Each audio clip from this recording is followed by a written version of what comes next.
Đây là nghề nguy hiểm nhất trên thế giới, đồng thời cũng là nghề kiếm được nhiều tiền nhất. Họ chính là những thợ săn đầm lầy nổi tiếng khắp nước Mỹ. Tại vùng đầm lầy cực nam của bang Louisiana, nơi đây quanh năm sinh sống gần 3 triệu con. Loài cá sấu mõm ngắn được mệnh danh là cỗ máy. Chúng không có thiên địch ở đây, với tốc độ sinh sản cực nhanh đe dọa an toàn của con người xung quanh. Chính quyền địa phương để duy trì cân bằng sinh thái nơi đây, mỗi năm sẽ mở ra một tháng mùa săn và thu mua với giá cao những con cá sấu mõm ngắn không thể bắt được, giá mỗi con cá sấu lên tới hàng nghìn đô la Mỹ. Do đó lợi ích khổng lồ này cũng đã lôi cuốn vô số thợ săn đầm lầy tìm đến đây. Họ chỉ cần làm việc ở đây một tháng là có thể kiếm được thu nhập của người bình thường trong cả năm. Khi mùa giải năm nay sắp bắt đầu, thợ săn đầm lầy kỳ cựu Troy đã đến hiện trường trước một ngày. Suốt cuộc đời ông đã dành ở đầm lầy để lập nên kỷ lục lớn nhất, từng bắt được một con cá sấu khổng lồ nặng 800 cân, con vật trong nước gần như to bằng một chiếc thuyền nhỏ. Troy gọi những con cá sấu khổng lồ loại này là đầu to. Mục tiêu của ông trong mùa này là bắt được vài con có thể phá kỷ lục đầu to. Đồng thời, cách 70 dặm, bố con Tommy cũng đã bắt đầu bố trí dây câu trước. Họ sẽ treo thịt thối lên lưỡi câu làm mồi nhử. Mùi hôi thối khổng lồ đã không thể thành công thu hút thú hoang từ vài km xung quanh đến, nhưng mục tiêu hôm nay của họ không phải là bắt cá sấu, mà là đặt 30 dây câu cá sấu mõm ngắn. Khi mặt trời ngày thứ hai từ từ mọc lên, mùa săn cá sấu hàng năm cũng chính thức khai màn. Do đội Troy đã chuẩn bị trước một ngày đầy đủ, hôm nay ông chỉ cần mang theo cộng sự và súng thủ đi thu hồi dây câu. Rất nhanh, ông đã phát hiện dưới một gốc cây dấu vết cá sấu cắn móc. Vì vậy ông vội vàng tiến lên dùng thanh sắt thử dò vài cái. Dưới nước quả nhiên nổi lên những đợt sóng nước khổng lồ, là một con cá sấu mõm ngắn đã cắn câu. Trong lúc thu hồi dây câu, con cá sấu mõm ngắn này đang thực hiện động tác lăn chết đặc trưng. Lúc này thợ săn không thể đối đầu trực tiếp với nó, súng thủ Jacob đang chờ thời cơ thích hợp, một phát súng trực tiếp kết liễu con cá sấu này. Sau khi kéo nó lên thuyền, đội Troy thành công đạt được con cá sấu đầu tiên của mùa giải đến với bố con Tommy. Sau 4 giờ tuần tra dài, hai bố con phát hiện trên bờ sông một cây lớn bị uốn cong hoàn toàn. Họ kết luận đầu dây câu chắc chắn đã mắc một con cá sấu, kích thước chưa rõ. Vì vậy người cha vội vàng cho thuyền cập vào bờ, quyết định tiến lên tự tay thu hồi dây câu. Còn Tommy ở bên cạnh chịu trách nhiệm dùng súng lục ngắm chặt vào đầu cá sấu. Khi dây câu dần được thu hồi, mặt nước cũng bắt đầu nổi lên nhiều bọt nước. Nhìn thấy con cá sấu sắp bị kéo lên bờ, súng lục của Tommy lúc này đột nhiên kẹt đạn. Tommy vội vàng quay về thuyền tìm khẩu súng khác, chỉ để lại người cha một mình trên bờ với con cá sấu. Cuối cùng kèm theo một tiếng súng nổ, Tommy đã kết liễu mạng sống của con cá sấu này. May mà con cá sấu này có kích thước không lớn, nhưng với tư cách là người cha, vẫn đang nghiêm khắc giáo dục Tommy. Đồng thời, một cặp bố con Willy khác cũng đúng giờ đến khu vực săn bắn. Mùa trước, họ tổng cộng bắt được 189 con cá sấu mõm ngắn. Khác với các thợ săn khác, bố con Willy sử dụng loại lưỡi câu ba ngạnh bằng kim loại, cứng cáp hơn. Mặc dù quá trình chế tạo hơi phức tạp, nhưng loại lưỡi câu này có thể chịu được lực tối đa 1 tấn, có thể dễ dàng xử lý bất kỳ con cá sấu mõm ngắn nào trong đầm lầy này. Quay lại với đội Troy, họ đã sử dụng cả buổi chiều, gần như bắt được một thuyền đầy cá sấu. Nhưng lúc này trên thuyền, Troy lại không thể vui được, bởi vì họ đã bắt được rất nhiều con cá sấu con có kích thước rất nhỏ. Vì mỗi năm chỉ được cấp một số lượng thẻ săn có hạn, các thợ săn buộc phải bắt những con cá sấu to nhất có thể để kiếm được lợi nhuận cao hơn. Willy và con trai cũng phát hiện trên mặt nước một con cá sấu đuôi ngắn đang tắm. Họ vội vàng lái thuyền tiến lại gần. Lúc này Willy đã chuẩn bị sẵn cây lao ba răng trong tay. Sau khi nhắm chuẩn thời cơ, theo lệnh của cha, cậu ném lao về phía con cá sấu. Sau 3 lần ném liên tiếp, móc lao vẫn chưa bắt được con cá sấu dưới nước. Lúc này con cá sấu đã bị dọa nặng và bỏ chạy. Người cha đứng bên nhìn cảnh đó, không hề trách mắng, mà bảo con trai tiếp tục kiên nhẫn chờ cá sấu quay lại. Ngược lại, ở bên kia, đội của Troy lại cực kỳ may mắn. Họ phát hiện một con cá sấu đuôi ngắn khổng lồ đang phơi nắng trên bờ. Không nghi ngờ gì, đây chính là con mồi lớn mà Troy đang tìm. Vì con cá sấu đang ở trên bờ, họ chỉ có thể sử dụng cách bắn từ xa để tiêu diệt nó. Lúc này Jacob đã chuẩn bị sẵn khẩu súng săn trong tay. Kèm theo một tiếng súng nổ, viên đạn bắn chật, con cá sấu lớn hoảng loạn lao ngay xuống nước.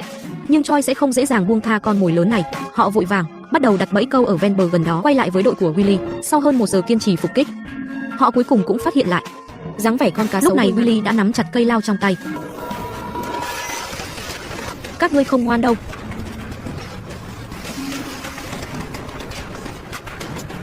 Khi móc ba răng đã đâm trúng, con cá sấu dưới nước bắt đầu giãy giụa điên cuồng. Tiếp theo là cuộc so tài sức mạnh giữa người và thú. Người cha quan sát kỹ thời cơ, chờ khoảnh khắc đầu cá sấu nhô lên mặt nước, một phát súng kết liễu sinh mạng nó. Chỉ riêng con cá sấu này đã khiến họ mất tới 3 tiếng đồng hồ. Nhưng kết quả thực sự không phụ lòng người. Con cá sấu to lớn đến mức 3 người cũng không thể khiêng lên thuyền. Khi trời dần tối, mỗi đội thợ săn đều bắt được mẻ cá sấu đầu tiên săn bắn. Để có thể mang những con cá sấu này ra ngoài sớm nhất, họ cần lập tức quay về cảng gần đó để cân đo cá sấu. Trong đó, con cá sấu lớn nhất có chiều dài 13 feet, vẫn còn cách khá xa kỷ lục của Troy. Nhưng dù vậy, anh ấy đã rất hài lòng. Chỉ riêng con cá sấu này đã mang về cho anh 2.000 đô la. Bên kia, Tom và Joe không định bán ngay, mà chuẩn bị lột da cá sấu, bán riêng cho các nhà máy hàng xa xỉ. Như vậy họ cũng thu được lợi nhuận cực lớn. Nhìn cảnh này, bạn có ghen tị với cuộc sống của những thợ săn đầm lầy này không? Khi ngày thứ 3 của mùa săn đến, thợ săn đầm lầy Troy như mọi khi khởi hành từ rất sớm. Ngoài 21 con cá sấu đuôi ngắn đã bắt được hôm qua, Troy vẫn còn 179 thẻ săn. Để hoàn thành nhiệm vụ nhanh chóng, anh đến một khu vực cây bách dày đặc, rễ cây đan xen chằng chịt dưới nước, từ lâu đã trở thành nơi trú ẩn lý tưởng cho cá sấu đuôi ngắn. Nhiệm vụ của Choi là treo thật nhiều lưỡi câu trên những cây bách này. Không lâu sau, khi bọt khí nổi lên mặt nước, trợ thủ kết luận dưới nước chắc chắn có một con cá sấu. Choi vội vàng thu dây câu. Trợ thủ cũng lập tức cầm lưới bắt cá, sẵn sàng bắn. Khi Choi liên tục kéo dây lên, mặt nước cách đó không xa quả nhiên nổi lên những bọt nước lớn. Một con cá sấu mũi ngắn đã cắn câu. Lúc này con cá sấu đang điên cuồng thi triển kỹ năng lăn chết, khiến trợ thủ không thể ngắm vào bộ phận yếu hại của nó. Cá sấu đuôi ngắn toàn thân được bao phủ bởi lớp giáp, điểm yếu duy nhất chính là vùng nối giữa sau gáy và thân. Trợ thủ liên tiếp bắn về phía mặt nước tới 10 phát, cuối cùng khiến con cá sấu giãy giụa thoát khỏi móc câu và bỏ chạy. Cùng lúc đó, ở bên kia, cha con Tommy đang săn bắt vô cùng hứng khởi. Họ chỉ cần men theo các nhánh sông thu dây câu. Chưa đầy nửa buổi sáng đã thu về 15 con cá sấu đuôi ngắn. Vì thuyền nhỏ không thể chịu thêm trọng lượng, họ quyết định đến cảng bán bớt một phần trước. Sau khi đo lường và cân nặng, do da của lô cá sấu này bị hư hỏng rất ít, nhà thu mua đưa ra mức giá cao $120 mỗi inch. Chưa kịp vui mừng, nhà thu mua đã giao cho họ một quả khoai nóng. Nghe nói cảng vừa có một couple nhà thiết kế ra muốn tự mình theo cùng thợ săn để quan sát toàn bộ quá trình bắt cá sấu. Cha con Tommy nghe xong đều tỏ vẻ không bằng lòng, dù sao trên thuyền thêm một người mới nghĩa là thêm một gánh nặng. Nhưng sau khi cân nhắc, họ vẫn đồng ý cho nhà thiết kế ra thuộc lên thuyền. Quay sang đội của Choi. Sau khi mất con cá sấu vừa rồi, họ rất nhanh đã phát hiện một cây lớn đang đung đưa điên cuồng. Choi khẳng định dưới gốc cây chắc chắn có một con cá sấu khổng lồ đã cắn câu, hơn nữa trên bờ còn có vài dấu chân mới để lại. Cuối cùng họ phát hiện con cá sấu trên bờ, con cá sấu bị kéo liền lao xuống nước. Lần này trợ thủ thu dây câu, Choi tự mình cầm lưới bắt cá ngắm chuẩn.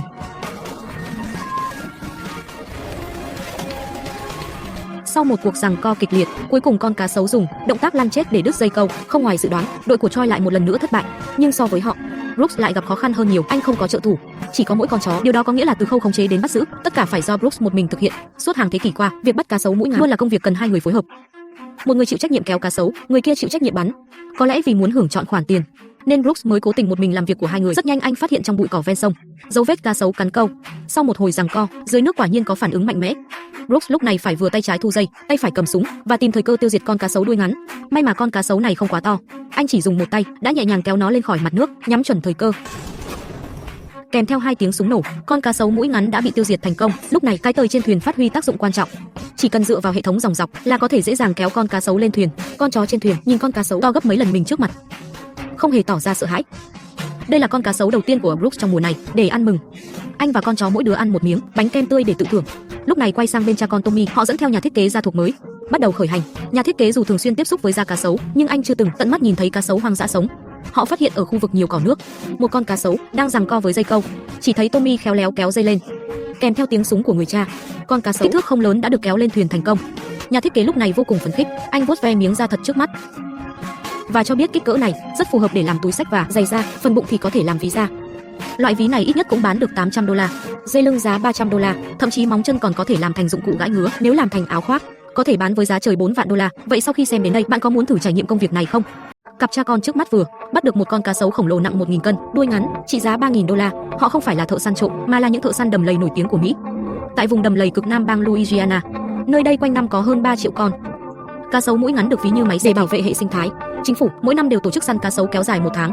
Trong thời gian này, các thợ săn đầm lầy có thể hợp pháp săn bắt cá sấu mũi ngắn để kiếm tiền. Hôm nay là ngày thứ 12 của mùa săn, nhưng thời tiết không ủng hộ. Thời tiết trên đầm lầy thay đổi mạnh mẽ. Điều này có nghĩa là một cơn bão nhiệt đới sắp ập đến. Các thợ săn đều hiểu rõ, nếu bão làm nhiệt độ đầm lầy giảm xuống, cá sấu sẽ sớm đi vào trạng thái ngủ đông và ngừng ăn uống. Nhưng đối với Choi dày dạn kinh nghiệm thì đây không phải vấn đề, vì anh ấy đã ngâm ủ một loại mồi có thể kích thích cá sấu, chính là thùng da bò thối rữa đã để được 2 năm rưỡi. Mùi hôi thối thậm chí lan tỏa trong bán kính 3 cây số. Con trai Jacob mặt đầy treo miếng da bò lên móc câu.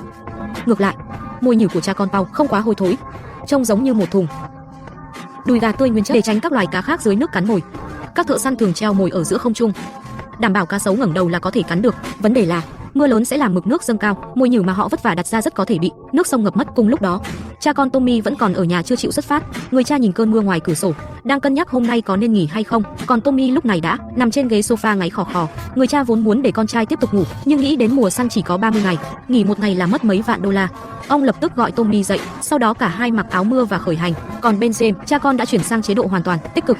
Họ đã bắt được 65 con cá sấu trong mùa này, cộng thêm số thẻ còn lại trong tay. Họ hoàn toàn không lo không hoàn thành chỉ tiêu. Quay lại với Choi, hai cha con đang vượt mưa lớn tiến trên sông. Choi lúc này rất lo lắng, mưa lớn sẽ rửa trôi mùi hôi của mồi. Nhưng rất nhanh, một sợi dây câu căng cứng đã xóa tan lo lắng của anh. Dưới nước quả nhiên có cá sấu cắn câu. Choi phấn khích lập tức kéo dây. Đây là một con cá sấu mũi ngắn to lớn, nó đang bơi nhanh dưới đáy sông, cố gắng giãy giụa để tháo móc câu trong miệng. Nhưng dưới sức kéo của Choi, đầu cá sấu nhanh chóng nổi lên mặt nước. Jacob nhắm chuẩn thời cơ, một phát súng kết liễu mạng sống nó. Đây là con cá sấu dài 3,5 mét, nặng 800 cân.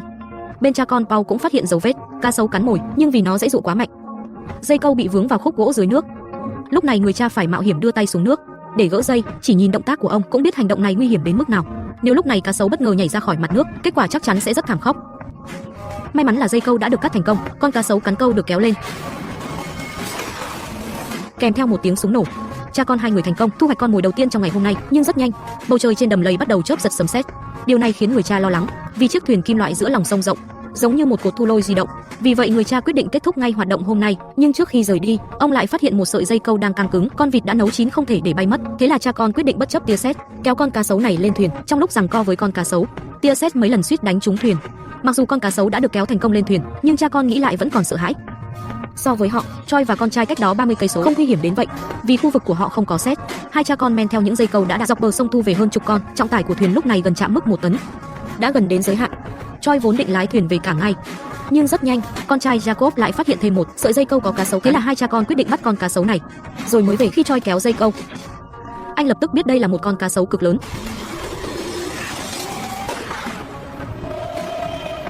Cuối cùng Choi vẫn nổ súng, kết liễu sinh mạng con cá sấu. Đây là con cá sấu lớn nhất mà họ bắt được cả mùa. Cá sấu mũi ngắn, nặng 1000 cân, dài 4 mét. Hai cha con cũng khá khó khăn kéo nó lên thuyền. May mắn là chiếc thuyền cuối cùng đã chịu được trọng lượng của con cá sấu, nhưng tiếp theo, thách thức lớn nhất là lái chiếc thuyền này về bờ an toàn. Lúc này bất kỳ con sóng lớn nào cũng có thể khiến nỗ lực cả ngày hôm nay đổ sông đổ biển. May mắn là nỗ lực của họ cuối cùng cũng được đền đáp. Choi đã đưa 20 con cá sấu đuôi ngắn trên thuyền về đến bờ thành công. Mọi người đều trầm trồ về sự xuất hiện của con cá sấu khổng lồ này. Nó chắc chắn đã phá kỷ lục bắt cá sấu trong những năm gần đây. Theo lời nhà thu mua, con cá sấu mũi ngắn này ít nhất trị giá 3.000 đô la. Không nghi ngờ gì, cha con Choi hôm nay lại là một ngày đầy ắp tiền bạc. Khi ngày thứ 15 của mùa săn đến, ông vua đầm lầy Choi đầy phấn khởi khởi hành. Vì hôm nay anh phải hoàn thành một nhiệm vụ ủy thác có thù lao. Theo lời chủ nông trại Masi, có một con cá sấu khổng lồ tên là thường xuyên đột nhập và tấn công nông trại của ông, khiến nông trại mất rất nhiều gia súc. Vì vậy Masi quyết định chi 2.000 đô la thuê Choi bắt con cá sấu đó. Do nước xung quanh nông trại quá nông, Choi phải chuyển sang dùng thuyền độc mộc để tìm dấu vết của T-Rex. Dưới sự dẫn dắt của Masi, họ dễ dàng treo đầy móc câu ở vùng nước xung quanh nông trại. Tiếp theo là khoảng thời gian chờ đợi dài. Cùng lúc đó, Brooks cũng dẫn học trò Nick bắt đầu ngày học mới. Anh muốn dạy Nick cách bắt cá sấu một mình. Rất nhanh họ phát hiện một sợi dây câu căng cứng. Trước khi để học trò thử, Brooks sẽ cẩn thận biểu diễn lại toàn bộ quy trình. Khi thu dây, phải nhẹ nhàng và kiểm soát lực tốt. Khi đầu cá sấu nổi lên mặt nước, nó sẽ tự giãy giụa. Lúc đó móc câu sẽ cắm sâu vào miệng nó. Sau đó dùng tay kia cầm sẵn súng săn, ngắm đầu bắn. Kèm theo tiếng súng vang lên, con cá sấu mũi ngắn được kéo thành công lên thuyền. Tiếp theo đến lượt Nick biểu diễn.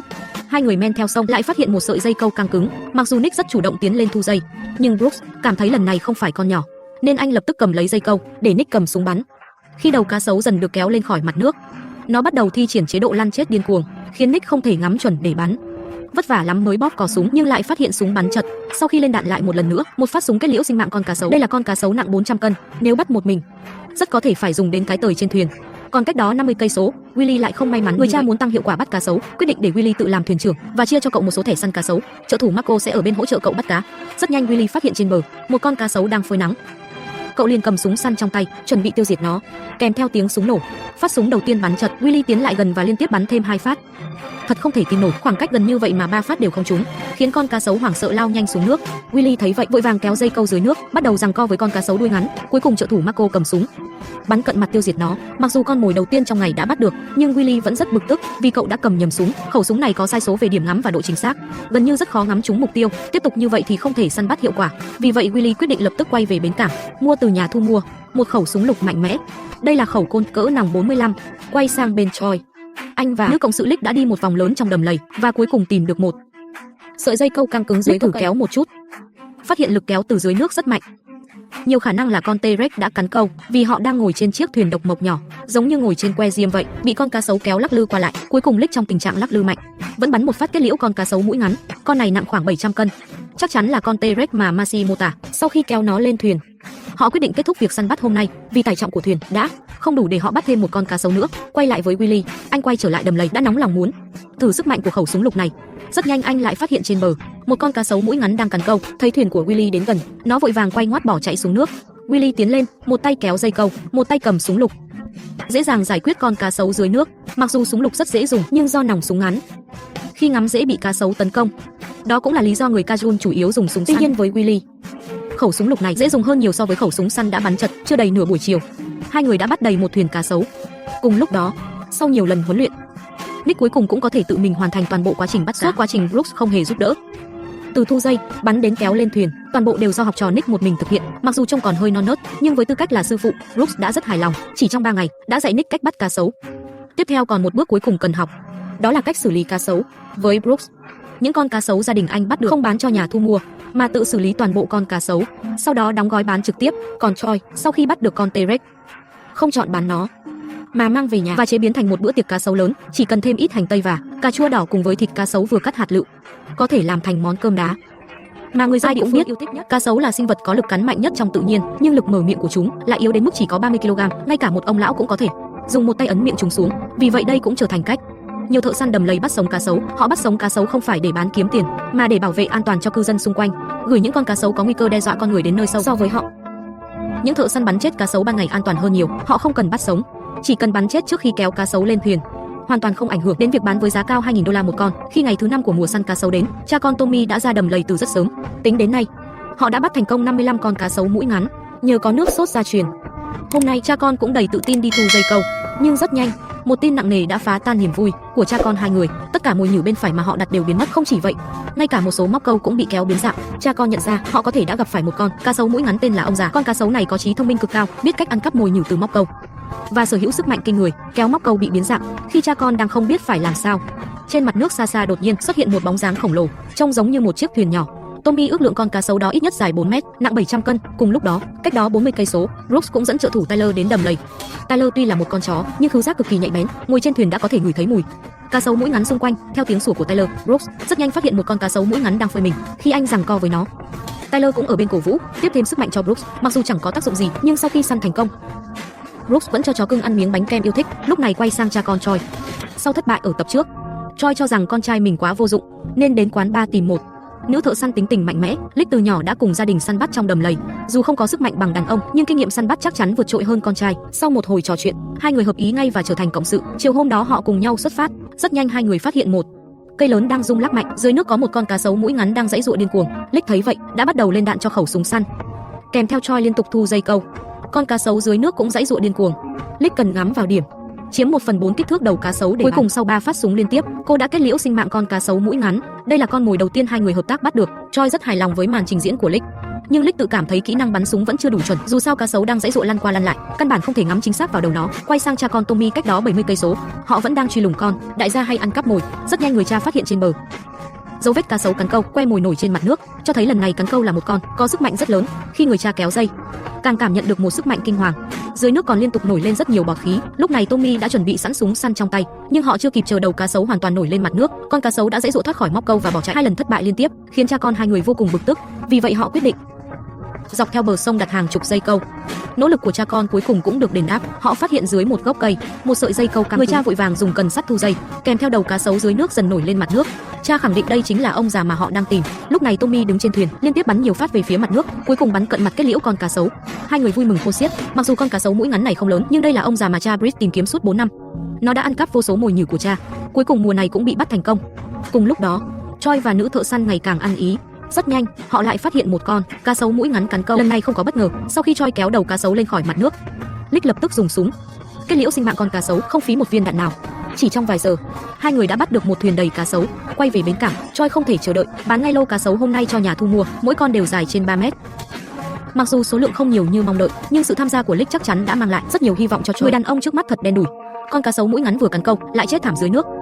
4 chân giờ chỉ còn lại 1 chân. Cha con Tommy khẳng định đây chắc chắn là con cá sấu mũi ngắn khổng lồ gần đây. Con cá sấu vốn trị giá $1.000 giờ trở thành vô giá trị. Không chỉ vậy, cha con còn phải mất trắng một thẻ săn quý giá. Điều này khiến Britt đứng bên tức giận, vì ông đã nhiều lần gặp phải sự kiện cá sấu cắn xác. Những con cá sấu khổng lồ ăn đồng loại như vậy được gọi là Godzilla. Mùa trước, họ đã bắt được một con Godzilla dài 4 mét. Vì vậy, Britt quyết định bắt con Godzilla số 2 mùa này. Về pháp luật, rất nhanh Britt phát hiện trong bụi súng xa xa một cái đầu cá sấu nổi lên mặt nước. Đầu cá sấu rất to, ước lượng rất có thể chính là Godzilla số 2, nhưng con này cực kỳ thông minh. Chưa đợi Tommy lấy súng ra, nó đã lập tức lặn vào bụi súng. Hành động này lại khiến George tức giận không nhẹ, vì chân vịt của thuyền ở bên ngoài, nếu cố tình lái vào bụi hoa dày đặc, rất dễ làm hỏng động cơ. Nhưng Britt nghĩ đến việc cá sấu cắn xác của mình, quá tức giận, ông quyết định mạo hiểm lái thuyền vào. Không ngoài dự đoán, thuyền vừa vào được một lúc, động cơ bắt đầu chạy hết tốc lực, bụi súng dày đặc nhanh chóng quấn chặt vào chân vịt, khiến thuyền chết máy ngay giữa sông. Lúc này con cá sấu mũi ngắn đang ẩn nấp dưới nước gần đó xem náo nhiệt, không còn cách nào khác, cha con hai người chỉ có thể dọn sạch bụi súng quấn trên chân vịt, sau đó quay đầu trở về theo đường cũ. Nhưng rất nhanh, Chris đã nghĩ ra một kế hoạch bắt mới. Cá sấu chủ yếu ăn cá dưới nước. Do bụi súng dày đặc bên dưới, cá chắc chắn không ở lâu trong đó. Vì vậy cá sấu đuôi ngắn cũng phải ra ngoài kiếm ăn. Kế hoạch của Chris là đặt hơn chục dây câu xung quanh bụi hoa vào ban đêm, sau đó dưới thêm thịt thối hôi thối. Họ chỉ việc ngồi chờ thỏ ra. Cùng lúc đó, cách 70 cây số, Brooks cũng đến đầm lầy. Kể từ khi con chó của anh bị lạc ở đầm lầy tập trước, Brooks đã nhận một học viên bắt cá sấu lên thuyền. Theo truyền thống của người Cajun, nghề bắt cá sấu này cần được truyền lại qua nhiều thế hệ. Vì Brooks chỉ có 2 cô con gái, ông chỉ có thể truyền nghề cho học trò Nick. Công việc của Nick không khó, chỉ cần hỗ trợ Brooks đặt mồi nhử và dây câu. Mồi nhử mà Brooks ướp được gọi là nọc rắn chuông. Bên trong chứa rất nhiều vi khuẩn và độc tố. Nếu tay có vết thương tiếp xúc với mồi, rất có nguy cơ phải cắt cụt chi. Rất nhanh dưới nước đã có một con cá sấu mũi ngắn cắn câu. Brooks nhẹ nhàng kéo dây câu, chờ đầu cá sấu nổi lên mặt nước, đồng thời chuẩn bị súng săn trong tay. Anh đưa dây câu cho Nick đứng bên, sau đó bắn cận mặt kết liễu con cá sấu, quay sang đội của Troy. Anh hợp tác rất ăn ý với nữ thợ săn mới. Rất nhanh hai người lại phát hiện dấu vết cá sấu mũi ngắn, dây câu bị kéo căng cứng, cho thấy con cắn câu có thể là một con lớn. Quả nhiên khi đầu cá sấu vừa nổi lên mặt nước, họ đã biết con này ít nhất trị giá $2.000. Sức mạnh kinh người suýt kéo Troy rơi xuống nước.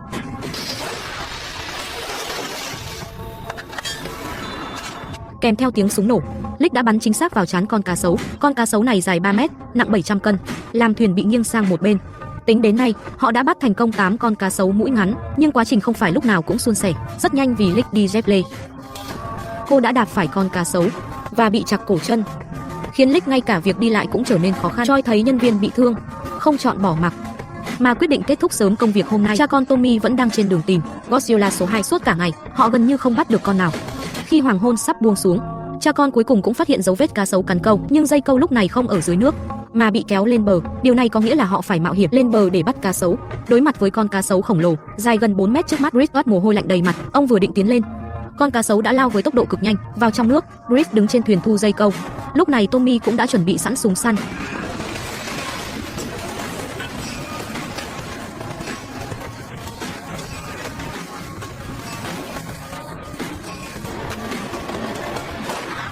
Kèm theo tiếng súng nổ, con cá sấu khổng lồ đã được kéo thành công lên thuyền. Nhưng Tommy cho rằng con này không phải là Godzilla số 2 mà họ đang tìm, nhưng con cá sấu này tuyệt đối có sức mạnh, giết chết những con cá sấu nhỏ dưới nước. Quay sang bên Troy.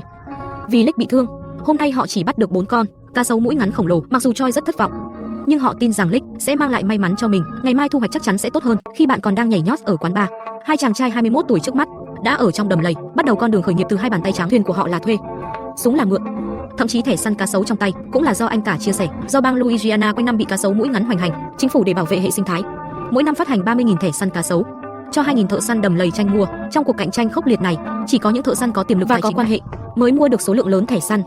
Vì vậy Austin và Blake, mới 21 tuổi, đã xin anh cả 5 thẻ săn cá sấu, nhưng điều này không có nghĩa là ăn bám. Hai anh em hứa sẽ chia một nửa số tiền kiếm được cho anh cả. Rất nhanh hai người phát hiện dưới một gốc cây một con cá sấu đuôi ngắn đã cắn câu. Blake vội vàng làm theo những thợ săn khác, tiến lên kéo thẳng dây câu. May mà con cá sấu này không to. Sau một cuộc giằng co kịch liệt, Austin đứng bên, dùng lưới bắt cá bắn một phát trúng con cá sấu. Thấy cá sấu không còn động đậy, hai anh em vội vàng phấn khích kéo nó lên thuyền. Nhưng rất nhanh, họ phát hiện con cá sấu vẫn chưa chết, bắt đầu giãy giụa điên cuồng trên thuyền.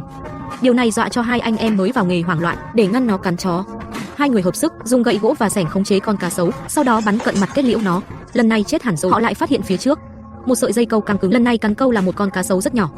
Học theo bài học lần trước, Austin lần này ngắm chuẩn, thành công bắn một phát hạ con cá sấu nhỏ. Nhưng hai anh em lúc này không vui, vì cá sấu nhỏ không đáng tiền. Nếu kéo một thuyền toàn cá nhỏ về, không chỉ làm hỏng danh tiếng, mà còn cắt đứt con đường kiếm tiền sau này. Để gây ấn tượng tốt với anh cả, hai anh em quyết định dùng 3 thẻ còn lại để bắt cá sấu lớn. Cùng lúc đó, bên Tommy cũng đến đầm lầy từ rất sớm, vì cha George hôm qua nghĩ ra kế hoạch cũ. Hôm nay Tommy phải một mình gánh việc săn bắt. Rất nhanh, Tommy phát hiện trong bụi một con cá sấu đã cắn câu, nhưng con này chưa bị móc chắc, có nguy cơ thoát ra bất cứ lúc nào. Tommy lái thuyền vào bờ, cầm lưới bắt cá chạy tới. Lợi dụng lúc cá sấu đang thi triển lăn chết, Tommy một phát súng kết liễu nó. Con này dài 3 mét, nặng 800 cân, muốn một mình kéo nó lên thuyền là không thể. May mà Tommy đã chuẩn bị sẵn hệ thống dòng dọc, rất nhanh kéo được con cá sấu khổng lồ lên thuyền. Phải công nhận, thằng nhóc này đúng là đáng tin ở khoảnh khắc quan trọng. Quay sang hai chị em Lick cách đó 150 cây số, họ đang trên đường đến một khu đầm lầy tên là vùng quái vật. Như tên gọi, vùng nước ấy từng xuất hiện rất nhiều con cá sấu khổng lồ. Cách đây 100 năm, thợ săn địa phương từng bắt được một con siêu khổng lồ đuôi ngắn. Thợ săn dùng súng đo được, con cá sấu này dài 19,2 feet, khoảng 6 mét. Rất nhanh hai chị em phát hiện trong bụi súng một sợi dây câu căng cứng, nhưng lạ thay, khi Lick dùng hết sức thu dây, dưới nước lại không có bất kỳ dấu hiệu giãy giụa nào, cho đến khi kéo được cái đầu cá sấu khổng lồ lên mặt. Con cá sấu vẫn không có phản kháng gì. Lick vốn tưởng nó đã chết dưới nước, nhưng vừa lúc hai chị em buông lơi cảnh giác, con cá sấu bắt đầu giãy giụa điên cuồng, sức mạnh kinh người suýt kéo cả thuyền đi. Cuối cùng con cá sấu lặn một mạch xuống đáy. Lick thấy vậy, vội vàng chuẩn bị sẵn lưới bắt cá cỡ .22, chờ khoảnh khắc cá sấu ngoi đầu lên lần nữa, cô bắn một phát kết liễu sinh mạng nó. Hai chị em hợp sức kéo nó lên, mới phát hiện con cá sấu mũi ngắn này quả thật bất thường. Một chân của nó gần như đã bị cắn đứt hoàn toàn. Điều này cho thấy dưới vùng nước này còn tồn tại những con cá sấu to lớn hơn nhiều. Quay lại với hai anh em mới vào nghề, sau hơn 2 giờ tìm kiếm, họ phát hiện trên bờ một dấu vết cá sấu khổng lồ. Theo dấu vết lần theo, họ quả nhiên phát hiện trong hồ một con cá sấu khổng lồ. Lúc này, Austin đã chuẩn bị sẵn khẩu súng 8mm trong tay, nhưng anh chuyển ý, dù bắn chết cũng không thể bơi qua mang cá sấu về. Sau khi hai anh em bàn bạc, họ quyết định về mượn một chiếc thuyền độc mộc truyền thống. Ưu điểm của thuyền độc mộc là nhỏ gọn, tiện lợi, có thể vác lên bờ đi bộ. Rất nhanh, hai anh em mang thuyền độc mộc quay trở lại hồ, nơi cá sấu khổng lồ thường. Họ còn phát hiện một đàn cá sấu lớn trong hồ. Theo quy định không nên bắt cá sấu đang trong giai đoạn sinh sản, nhưng vì danh dự, hai anh em vẫn bóp cò bắn trúng con cá sấu. Con này dài tới 1,2 mét. Bắt đủ 5 con cá sấu, họ vui mừng mang về nộp.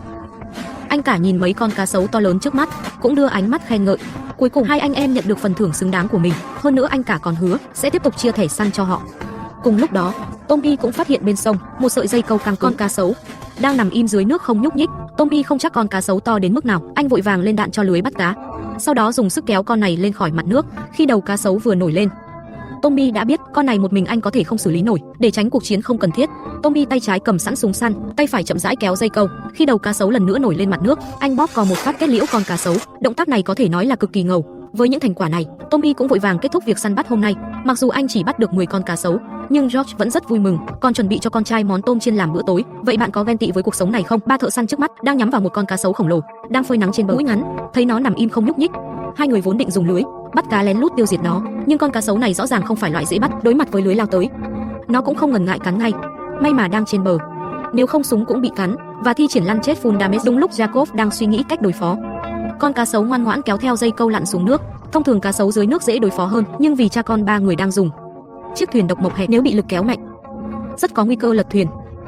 Sau khi suy nghĩ một lúc, Jacob vẫn mạo hiểm lớn kéo nó lên khỏi mặt nước. Lúc này con cá sấu chỉ cần nhảy nhẹ là có thể tấn công ba người trên thuyền, nhưng trước mối đe dọa của súng săn, nó vẫn lặn một mạch xuống nước.